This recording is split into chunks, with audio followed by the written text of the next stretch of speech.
Sabe, quando a gente pensa nos milagres de Êxodo, a primeira imagem que vem à mente é o Mar Vermelho se abrindo. Mas em Êxodo 20, o que acontece é, de certa forma, ainda mais assustador, mais visceral. Não é algo para se ver, é algo para se sentir nos ossos. É a voz do próprio Deus, abalando a estrutura da realidade. Tente imaginar a cena. Uma montanha inteira, completamente envolta em chamas. Não foguinho, não. O texto diz que o próprio Senhor desceu sobre ela em fogo.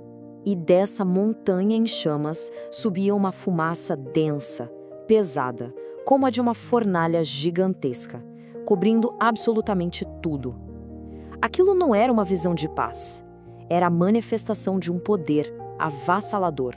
O céu se rasgava com o som de trovões e o brilho de relâmpagos. E, para completar, um som de trompeta, que ficava cada vez mais e mais alto, perfurando o ar, anunciando que o Rei do Universo tinha chegado. E no meio de todo esse caos, a própria terra tremia. O Monte Sinai tremia violentamente na presença do seu Criador. Porque ali, naquele exato momento, o epicentro moral da história da humanidade estava sendo estabelecido. E no meio de todo esse cenário, o ponto mais importante de todos, o povo não viu uma imagem, não viu uma forma que pudesse ser adorada. Eles apenas ouviram uma voz. A libertação física que aconteceu no Egito, agora, precisava se tornar uma libertação do coração. E é aqui que a gente entra no coração do capítulo. Libertos para viver. Por que a graça vem antes da lei? Veja bem, antes de Deus entregar qualquer mandamento, qualquer regra, a primeira coisa que ele faz é se apresentar. Ele lembra ao povo quem ele é e principalmente o que ele já fez por eles. A ordem dos fatos aqui é tudo. E aqui está o ponto que muda tudo. A lei não é um manual para a gente conquistar a liberdade. É um guia de como viver na liberdade que já foi conquistada para nós. Deus não fala, olha, se vocês obedecerem direitinho, aí sim eu salvo vocês. Não. Ele diz, eu já libertei vocês. Agora, aprendam a viver como pessoas livres. A graça, ela sempre vem primeiro. E a função da lei aqui é fascinante. Martinho Lutero descreveu isso de uma forma genial. Ele disse que a lei funciona como um espelho. Quando a gente olha para a lei, a gente vê duas coisas com uma clareza absurda. Primeiro, o caráter perfeito, santo de Deus. E segundo, a gente vê o nosso próprio reflexo, a nossa total incapacidade de alcançar esse padrão por conta própria. O espelho não nos conserta, ele revela que a gente precisa de conserto. E é por isso que os mandamentos são chamados de as 10 palavras da aliança, uma arquitetura divina para o relacionamento. É importante a gente entender que isso não é uma lista aleatória de regras. São os termos de uma aliança, sabe? É o design de Deus para um relacionamento saudável, tanto com ele quanto com os outros. E essa arquitetura tem uma divisão bem clara. Os primeiros 4 mandamentos, eles organizam o nosso relacionamento vertical, ou seja, com Deus. Já os outros 6 organizam o nosso relacionamento horizontal, uns com os outros. E a lógica é simples. Se o nosso relacionamento com Deus está desalinhado, pode ter certeza, todos os outros relacionamentos vão sofrer um impacto.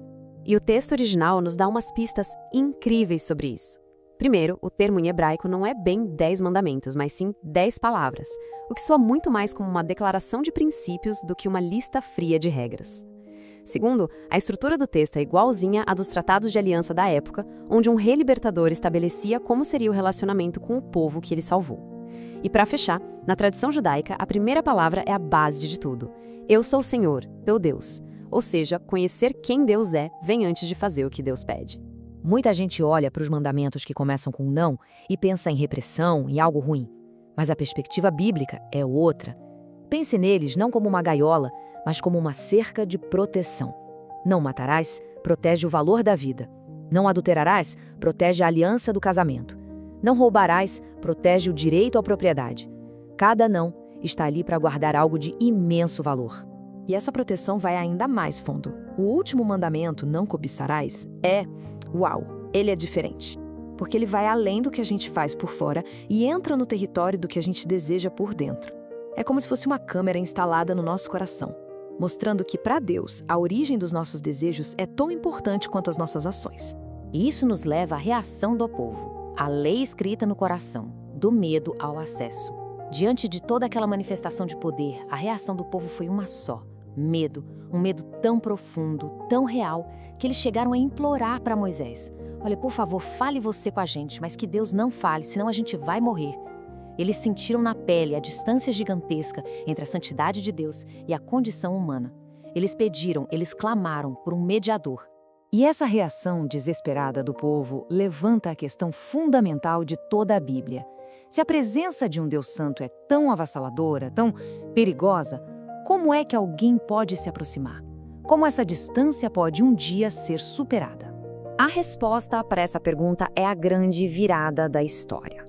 Lá no Sinai, a santidade de Deus criava medo e distância. Em Cristo, essa mesmíssima santidade nos convida à proximidade e ao acesso. O mediador temporário, Moisés, era apenas uma sombra, um sinal, que apontava para o mediador perfeito e eterno, Jesus. Pense bem, Cristo é o cumprimento de tudo o que Êxodo 20 estava apontando. Ele foi o único que viveu a lei de forma perfeita. Ele se tornou um mediador que o povo desesperadamente pediu. E o mais incrível de tudo, ele pega essa lei que estava em tábuas de pedra e, pelo seu Espírito, a escreve dentro do nosso coração. E aqui a gente chega ao centro de tudo. Os sinais revelam o padrão, a santidade perfeita de Deus, um padrão que é impossível para a gente alcançar. Cristo não joga esse padrão fora, ele se torna o caminho até esse padrão. O trono do coração, uma reflexão final. Depois de toda essa jornada, Êxodo 20 nos deixa com uma verdade que ecoa com muita força até hoje. Deus não liberta um povo para o abandono. Ele não liberta para que cada um faça o que bem entender. Isso não é liberdade, isso é caos. Ele nos liberta para um relacionamento. E todo relacionamento saudável tem seus princípios, seus limites, que existem para proteger. No fim das contas, a pergunta de Êxodo 20 não é quantos mandamentos eu consigo cumprir. A pergunta real, aquela que define tudo, é: quem está sentado no trono do meu coração? Porque se Deus não for o centro, se Ele não for o rei, todo o resto inevitavelmente vai desmoronar. A mesma voz que fez o Sinai tremer é a voz que hoje nos chama pelo nome, nos convidando para um relacionamento. E essa verdade muda tudo.